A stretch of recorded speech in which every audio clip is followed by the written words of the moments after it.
Alright, so you might notice I'm in a different place. I moved this weekend, so this is my new home base. Yay! Um, Hopefully the mic is working okay. I think it is. So, was Turkle on point with her criticisms about social networking?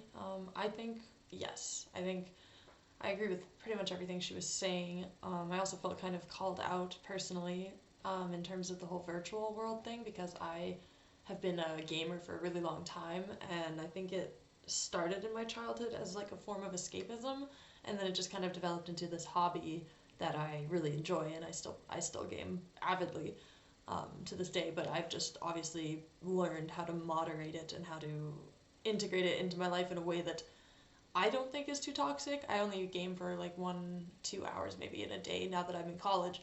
Although I will admit that before I started college, um, it was a little bit more all consuming just because I had the time during COVID and everything. I was unemployed and I just had so much time that I got really grindy with it. But anyway, specifically, Tyson already made a lot of really good points, so I'll try not to repeat anything that he said. And you actually, or Dr. Hamilton actually outlined some of the stuff that I wanted to say as well in like one of the first quotes that he said in or in his lecture. So that's already been covered. Um, but yeah, just the point that Turkle made about how texts are limited in terms of their content. I agreed with that because I personally won't argue over text, and I also won't tell like really long detailed stories or anything that I think is really important. I would much rather phone call, FaceTime, or ideally just meet up and talk in person, especially if it's an argument. I won't argue over the phone. I won't. Not phone call, not FaceTime, anything. I will show up at your house and yell at you. I'm not doing it over the phone. It's just my thumbs get tired. It's just so much effort. And I don't know, I find it's just too cold and impersonal as well. And I mean, in person, if you say something awful, you have to stand there and, stand by it. Whereas over text, you have this weird illusion of, I guess, safety or immunity. And so you often say things that are a lot more harsh and cold than you would in person. And I don't know if that's good or bad. Maybe you're being more honest, but I think it's only because you feel that false sense of security, and then once you're in person again, most people back down and buckle. I did also just want to point out a couple things about, just some things that stood out to me. Omegle, that chat room, I was far too young when I got introduced to Omegle. I'm just going to start out by saying that. That website scarred me for life. Just penises. So many penises. That's where I saw my first penis. Not a good one. Just emotionally scarring. I was way too young to be on Omegle. Way too young. I don't think that site should even exist because it's accessible to children. That's the end of that. It's just horrible. And then I wanted to bring up World of Warcraft because I've played that game for 16 years. I started playing on my grandma's account when I was 7 years old. I would just like to grind stuff out for her. I would run her, if when you die you turn into a ghost and you have to run your ghost back to your dead body. I would just do that for my grandma, or I would just fly around on her flying mounts and stuff and just explore the world. And it's such a vast world and it's just beautiful. And so when I was around that age, 7, not really 7, but around 8 or 9, my personal life, my family life kind of got complicated. My sister was going through some stuff, and as a little kid, you look for ways to escape, and World of Warcraft provided that for me, and it was just such a big, beautiful world.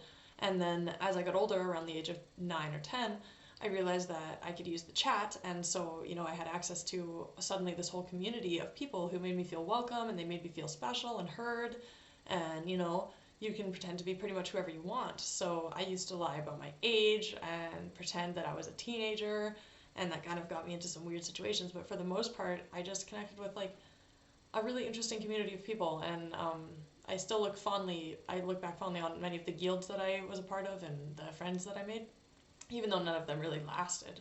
But I don't think that that's particularly a bad thing. They still are memories that stay with me.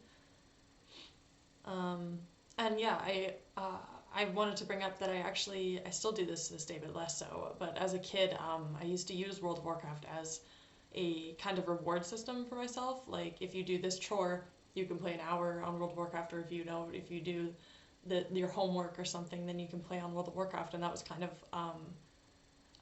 a weird way how I would moderate myself. Like, I wasn't allowed to play World of Warcraft until I got my real life daily quests completed, you know.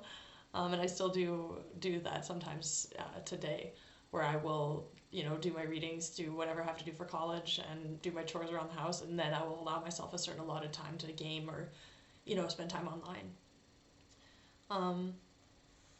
Okay, and then I just wanted to point out some passages that stood out to me that Turgal said. I'm on page 166 here, and this part says, the self shaped in a world of rapid response measures success by calls made, emails answered, texts replied to, contacts reached.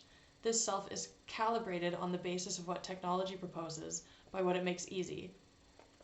But in the technology-induced pressure for volume and velocity, we confront a paradox.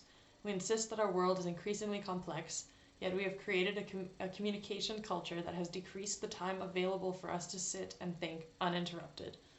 And that really stood out to me because it's so true. We are expected to be available and accessible all the time, and it's like incredibly toxic in my opinion, because so many people are out of touch with themselves now because they're so busy trying to be in touch with the rest of the world all the time. And I think it's really important to just take a step back every once in a while and just take some time for yourself to just be alone, and just to reflect on your thoughts. I think that's really important.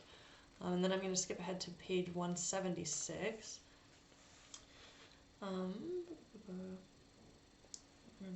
Here. Without a firm inner sense of purpose, people look to their neighbors for validation. Today, cell phone in hand, other directedness is raised to a higher power. At the moment of beginning to have a thought or feeling, we can have it validated, almost pre-validated.